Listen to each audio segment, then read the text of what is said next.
আসসালামু আলাইকুম সবাইকে। হৃদয়ের ঠিকানা গল্পের 5 নাম্বার পার্ট। তো বেশি কথা না বলে চলুন গল্প শুরু করা যাক।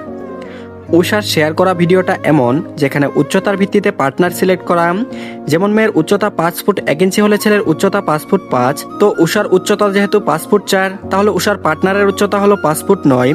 আর উষা সেই ভিডিওয় শেয়ার দিয়ে ক্যাপশনে লিখেছে হোয়ার ইজ মাই 5 ফুট 9 ইঞ্চি, সাথে একটা কান্নার ইমোজি। ভিডিওটা সাগর ভ্রুকুচকে 3বার দেখেছে। কমেন্টের সংখ্যা স্পষ্ট দেখাচ্ছে 27টি, অথচ ভিডিওটা শেয়ার করেছে মাত্র 40 মিনিট আগে। গালিব দ্রুত কমেন্টে ক্লিক করলো। সেখানে প্রথম কমেন্টটাই প্রিয়তার। সাগর প্রিয়তাকে চিনে, খুব ভালো করেই চিনে, উষার ছোট্টবেলার ফ্রেন্ড। নিচেরটা তানহার, তানহাকেও সাগর চিনে। তানহা কমেন্ট করেছে, তোর জামাই তো নিশ্চয়ই কোনো মেয়ের কম্বলের নিচে আছে। কমেন্টটা দেখেই সাগরের কুচকানো ভ্রুটা আরও কুচকে যায়, রাগের পাল্লাটা বেড়ে আরও ভারী হয়। প্রথমে প্রিয়তার কমেন্টের রিপ্লাইগুলোই দেখার জন্য ক্লিক করে প্রিয়তা কমেন্ট করেছে, কিন্তু তোর তো 6 ফিট লাগবে, সাথে একটা ব্যাঙের ইমোজিও দেওয়া। কমেন্টটা দেখে সাগর আর গালিব দুজনেই দুজনের দিকে কিছুক্ষণ হতভম্ব হয়ে তাকিয়ে থাকে। আকস্মিক গালিব ঘর কাঁপিয়ে হেসে ওঠে। সাগরের রাগটা আরো বেড়ে যায়। প্রথমে রিপ্লাই দিল মেহেদি, আমাদের ভাই 6 ফিটই। গালিবের হাসি দেখে কে বেচারার চোখ দিয়ে পানি বের হয়ে গেছে, পেটে মনে হচ্ছে খিল লেগে গেছে। সাগরের দিকে তাকিয়ে বলল, এভাবে তাকাসকে, খেয়ে ফেলবি। এবার উষা রিপ্লাই করে, আমি কবে এসব বলেছি? আমার কাছে লম্বা ম্যাটার করে না, আমার কাছে মানুষটাই আসল, মানুষটা খাঁটি হলেই হয়। প্রিয়তা আবারও বলল, দিন শেষে লম্বাটাই ম্যাটার করে দোস্ত। সাগর হতবিম্বল মেয়েরাও এত দুষ্টুমিতে এত পাজি হয়। গালিবের অবস্থা দেখে কে? উষাদের মেসেঞ্জার গ্রুপে কোনো এক বিষয় নিয়ে হয়তো কথা হয়েছে। সেই কথা উত্তরে উষা টেক্সট করে, শালি দুর্বল জায়গায় হাত দিস কেন? প্রিয়তা আবার এতটুকুই ক্রপ করে কমেন্টে দিয়ে বলল, বেবি তুমি যে এত দুর্বল আগে জানা ছিল না।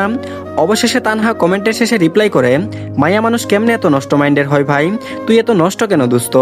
গালিব সাগরের কাঁধে হাত রেখে বলল, দোস্ত এই প্রিয়তা মেয়েটা জুস, একদম আমি টাইপ। সাগর এবার তানহার করা মেসেজের রিপ্লাই অপশনে যায়। সেটাতে একটা অ্যাংরি রিয়েক্ট দিয়ে রিপ্লাই করেছে তার নিজের ছোট ভাই রাফিদ। তারপর বলল, আমার ভাই মোটেও এমন না, বলে একটা ভ্যাংচি ইমোজি দিয়ে দেয়। সাগর হাসে, ভাইয়ের সাথে যতই ঝামেলা হোক চরিত্রের দাগ লাগতে দিবে না। বাকি কমেন্টার দেখে না, পরের পোস্ট দেখতে উদ্যত হয়। পরের পোস্টটা শুক্রবারে শেয়ার করেছে, যেটাতে মেয়ে বিয়ের সাজে গাড়িতে বসা আর ভিডিওতে লেখা, আরেকটা শুক্রবার চলে গেল এখনো কোনো গোলামের পুতে এলো না। আর উষা নিজের ক্যাপশনে দিল, আসলো না রে, আসলো না। গালিবের এবার অবস্থা খারাপ, এমন বিনোদন সে তার লাইফে খুব কমই পেয়েছে। সাগরের সাথে রেগে মেগে বোম হওয়াটা তাকে আরো বেশি আনন্দ দিচ্ছে। এই পোস্টে রাফিদ কমেন্ট করেছে, আনফরচুনেটলি গোলামটা তোর বড় আব্বু, তোর বাবার বড় ভাই। সাগরের আর কিছু দেখার সাহস হলো না। তার বংশের মেয়ে, বর্তমানে তার বউ যে এত বেয়াদব হয়ে গেছে ভাবতেই পারছে না। সাথে আবার ভাইদের আশকারা। এবার গেল স্টোরি দেখতে, 4টা স্টোরি শেয়ার করা। তা দেখে আনমনে বিড়বিড় করে বলল, আল্লাহ জানে এখন আবার কি উদ্ভট জিনিস শেয়ার করেছে। প্রথম স্টোরিতে 2টা মেয়ের পায়ের ছবি, একটাতে পায়ে সোনালী কালারের নূপুর, আরেকটা মেয়ের পায়ে খালি। ক্যাপশনে দেওয়া, আজ কেউ নেই বলে এমন গিফট দেয় না, তাই পাটাও খালি পড়ে আছে। সাগরের বিরক্তিতে আর আগে মাথা ফেটে যাচ্ছে। বউ কি এখন অফলাইনে ডিজিটাল ভিক্ষা শুরু করেছে? পরের স্টোরিটা ব্যাডমিন্টন খেলার ভিডিও, যেখানে ফেস দেখা যাচ্ছে আরিশা আর আরাফের, আর পিছন পাট দেখতে পাচ্ছে মেবি সাদাফার মেয়েটা হয়তো উষা। 5 বছরের এই প্রথম সাগর উষাকে দেখলো, তাও পিছন থেকে। মেয়েটা অনেক লম্বা হয়েছে, বিয়ের সময় যেমন গুলুমুলু ছিল এখন আর তেমন না। দেখেই বোঝা যাচ্ছে নিজের ফিটনেস নিয়ে খুব কনসার্ন। চিকন পাতলা দেহের গড়ন, কোমরের নিচ অব্দি চুলগুলো একদম স্ট্রেট। উষার মায়ের চুলও এমন সোজা ছিল। উষার চুলের রং কুচকুচে কালো, কিন্তু উষার মায়ের চুলের রং ছিল লাল। উষার মা তো ছিল রাশিয়ান মেয়েরা তো প্রয়োজনের থেকে একটু বেশি সুন্দর হয়। উষার চুলে একটা গাঢ় খয়েরি রঙের বো ব্যান্ড দিয়ে বাঁধা, যার কারণে আরো বেশি মোহনীয় লাগছে চুলগুলো। উষার পরনে প্যান্ট আর সাদা ফ্লোরার প্রিন্টের হাঁটু পর্যন্ত একটা টপস। কিভাবে ব্যাডমিন্টন খেলছে বাবা, মেয়েটা এতটাও তো মারাত্মক পারদর্শী মনে হচ্ছে। গালিব খুব আগ্রহ নিয়ে পুরোটা ভিডিও দেখলো। গালিব বলল, দেখলি মেয়েটা কি সুন্দর ব্যাডমিন্টন খেলে, এক একটা শট দেখেছিস ওর? সাগর নির্বিকার থেকেই বলল, তো এসব এখন সব মেয়েরাই পারে, এত খুশি হওয়ার কি আছে? পরের স্টোরিটা দেখে সাগর নিজেও হতভম্ব। একটা ব্ল্যাক কালার বাইকে ঠেস দিয়ে দাঁড়ানো উষা, পরনে তার ব্ল্যাক প্যান্ট, উপরে ব্ল্যাক জ্যাকেট, মাথায় হেলমেট এবং এক হাতে বাইকে ঠেকিয়ে দাঁড়িয়ে আছে। পাশে সাদাব দাঁড়ানো, সাদাফেরও ফুল ব্ল্যাক, মাথা হেলমেটটা খুলে কোমরে ঠেকিয়ে এক হাত দিয়ে ধরে রেখেছে, আরেক হাত উষার কাঁধে। টাইম দেখা যাচ্ছে 2টা 29 মিনিট। এত রাতে এই দুইজন বাইক রাইড করে? সাগর আশ্চর্যের সপ্তম আকাশে পৌঁছে গেছে। এও সম্ভব? তার বাপ চাচা কই? গালিব বলল, দেখলি মেয়েটা বাইকও চালাতে পারে। সাগরের কোনো ভাবাবেগ হলো না, সে কি বলবে ভেবে পাচ্ছে না। আর এই বাইকটা কার? এটা তো আরাব, সাদাব বা রাফিদের বাইক না। তাহলে চিন্তার আগে তার মাথা ফেটে যাচ্ছে। পরের স্টোরিটা উষার বাইক রাইডের। বলা বাহুল্য খুব সূক্ষ্মভাবে বাইক চালিয়েছে উষা। এবার হাইলাইটের দেখে বুঝলো মেয়েটা বাইক, সাইকেল, আকাশ, চাঁদ, শাড়ি, চুরি অনেক বেশি ভালোবাসে। এক কথায় ওর দুর্বলতা এগুলো। ওর একটা হাইলাইটে উষার কণ্ঠে গাওয়া গানও শুনে, যেখানে ও টাইটানিকের my heart will go on গানটা খুব আবেগ দিয়ে গিয়েছে। এই গানটা সাগরেরও খুব পছন্দের। উষার কণ্ঠ যে এত সুন্দর তা সাগরের কল্পনাতেও ছিল না। সাগরের এমন হাঁফফাস অবস্থা দেখে গালিব বলল, তুই ওকে টেক্সট দে, জিজ্ঞেস কর এত রাতে এসব কি। আর সাদাফেরও আক্কেল নেই, একটা মেয়েকে নিয়ে এত রাতে বাইরে বের হয়। সাগর কোনো কথা না বলে দ্রুত মেসেজ অপশনে ক্লিক করে আর ইনবক্সে গিয়ে দেখে আজ থেকে প্রায় 2 মাস আগে সাগরের জন্মদিনে উইশ মেসেজ পাঠিয়েছে উষা, যেটা সত্যিই সাগর দেখেনি। গালিব এবার খুব জোরেই সাগরের পিঠে কিল দেয়, তারপর বলল, শালা মেয়েটা তোকে বার্থডে উইশটাও করেছিল, তাও তুই রিপ্লাই করলি না। সাগর প্রত্যুত্তর না করে টেক্সট পাঠাই, এত রাতে অনলাইনে কি করিস তুই? উষা অ্যাক্টিভ আছে কিন্তু রিপ্লাই করলো না। পাক্কা 4 মিনিট পরে সে অফলাইন হয়ে গেছে। সাগর ঠিক লক্ষ্য করেছে মেসেজটা ডেলিভার্ড হয়েছে। উষার ইগনোর যেন সে মেনে নিতে পারলো না। রাগটা এবার আরো বেড়ে গেল। তা দেখে গালিব বলল, ঠিকই আছে শালা, দাম দিবে না আর? তুই টেক্সট করলে তাকে হুমড়ি খেয়ে পরে রিপ্লাই করতে হবে না? ও কত আদরে মেয়ে জানিস তুই, কত সুন্দরী সে। আর তুই কি? আরো কিছু বলার আগেই সাগর গালিবের কলার ধরে অগ্নিচোখে তাকিয়ে থেকে চিৎকার করে উঠে, সুন্দর হয়েছে তো কি হয়েছে, মাথা কিনে নিয়েছে, বারবার সুন্দর সুন্দর করবি না। এই সৌন্দর্যই সবকিছুর কাল। এই সৌন্দর্যের জন্যই আমি ওকে আপন করে নিতে পারছি না। এই সৌন্দর্যের জন্যই আমার পরিবারকে কত ভোগান্তি ভুগতে হয়েছে তা তুই জানিস না। আমার চাচ্চুর কষ্ট তুই দেখিসনি, চাচ্চুর এই সুন্দরী মেয়েটাও দেখেনি। সুন্দরী মেয়েরা কখনো কাউকে মন থেকে ভালোবাসতে পারে না। তাদের নিজেদের সৌন্দর্য নিয়ে অনেক অহংকার, সব নারীর ছলনাময়ী। গালিব শান্ত দৃষ্টিতে তাকিয়ে বলল, তোর মাও একজন নারী, তোর বোনও একজন নারী। উষাকে বউ হিসেবে না মানলেও ভবিষ্যতে যাকেই বিয়ে করবি সেও একজন নারী। তো তোর কথার মানে এটাই দাঁড়ায় যে তোর মাও তো একটা ছলনাময়ী। আসলেই কি তাই? এক নারীর জন্য কেন গোটা নারী জাতিকে কলঙ্কিত করছিস? সাগর চুপ হয়ে যায়।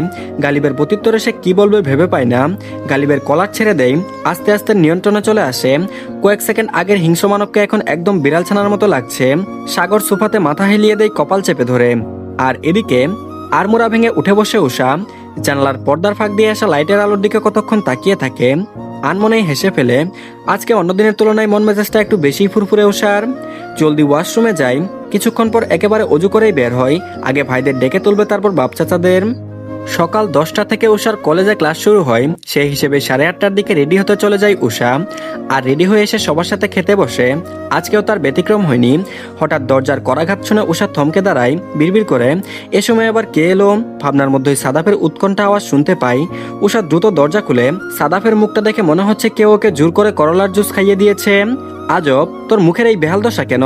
সাদাফ উষার দিকে রাগী দৃষ্টি নিক্ষেপ করে বলল, দ্রুত অনলাইনে আয়, আর নয়তো তোর কপালে শনি আছে। বলেই আর এক মুহূর্ত দাঁড়ালো না সেখানে। যেভাবে এসেছিল সেভাবেই চলে গেছে। আরে ভাই, কি হয়েছে বলবি তো? এমন করলো কেন? আর অনলাইনে যেতে বললো কেন? কিছু কি করেছি আমি? তেমন একটা পাত্তা দিল না উষা। মনোযোগ দিল হিজাব পরায়। হিজাব পরা প্রায় শেষের দিকে।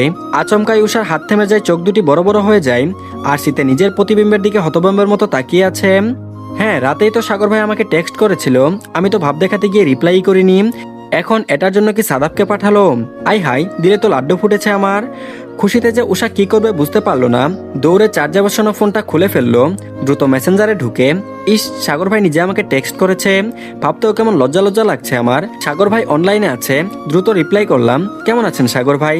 ফোন হাতে নিয়ে দাঁড়িয়ে আছি। 15 মিনিটেরও বেশি হয়ে গিয়েছে। সাগর ভাই রিপ্লাই করেনি। টেক্সটটা ঠিকই 2 মিনিটের মধ্যে সিন করেছে, কিন্তু রিপ্লাই করেনি। ইচ্ছে করছে নিজের মাথার চুল নিজেই ছিঁড়ে ফেলি। কি দরকার ছিল বান্ধবীদের কথা শোনার, সাদাপের কথা শোনার? এখন এত ভাব দেখাতে গিয়ে যে আর রিপ্লাই করছে না। উষার মনের সুখ সুখ ভাবটা কখনোই গায়েব হয়ে গেছে। বড় আম্মু ডেকে গিয়েছে, খেতে হবে। খাওয়ার টেবিলে অন্তত সাদাফের থেকে জানা যাবে কি হয়েছিল বা কি বলেছিল। না, আজকে সাদাপটাও খেতে আসলো না। কেমনটা লাগে? মুখ ভোতা করেই খাবার শেষ করে উষা অতপর ছুট লাগালো কলেজের উদ্দেশ্যে। আর এদিকে সময় বহমান, সময় কারোর জন্য থেমে থাকে না। এর মধ্যেই কেটে গেল 10 দিন। উষা নিয়ম করে সাগরের আইডি স্ক্রল করে সাগরের ছবিতে অজস্র চুমু এঁকে দেয়। আর সেই মেসেজের রিপ্লাই পাওয়ার আশা জেগেছিল, সেই আশাটাও হারিয়ে গেছে। সাগর তো রিপ্লাই দিবে দূর, উষাকে মেসেঞ্জারেও ব্লক করে রেখেছে। উষা মাহিদকে কুলে নিয়ে বসে আছে। বসে বসে কার্টুন দেখছে। শামিন মাসের অর্ধেক দিনগুলোই ভুইয়া বাড়িতে থাকে। শামিনের হাজবেন্ড মুহিম একা, তার কোনো ভাই বোন নেই। সে ছোট থাকতে বাবা মারা গেছে, আর বিয়ের 1 বছর পরেই মা মারা গেছে। শামিনেরও বাসায় একা থাকতে থাকতে ভাল লাগে না, তাই বাবার বাড়িতেই থাকে। আজকে অবশ্য থাকবে না, যাওয়ার পথে মুহিব নিয়ে যাবে তাকে। আজকে বাড়িতে সবাই উপস্থিত আছে। উষা বুঝতে পারছে হঠাৎ সবার একসাথে হওয়ার কারণ কি। এই উষি, কিছু হয়েছে? মামারা এত চিন্তিত কেন রে? আব্বু আজকে খুব তাড়াহুড়ো করে মামার বাসায় এসেছে। কিছু জানিস? এই সাদাফের বাচ্চাটা কই?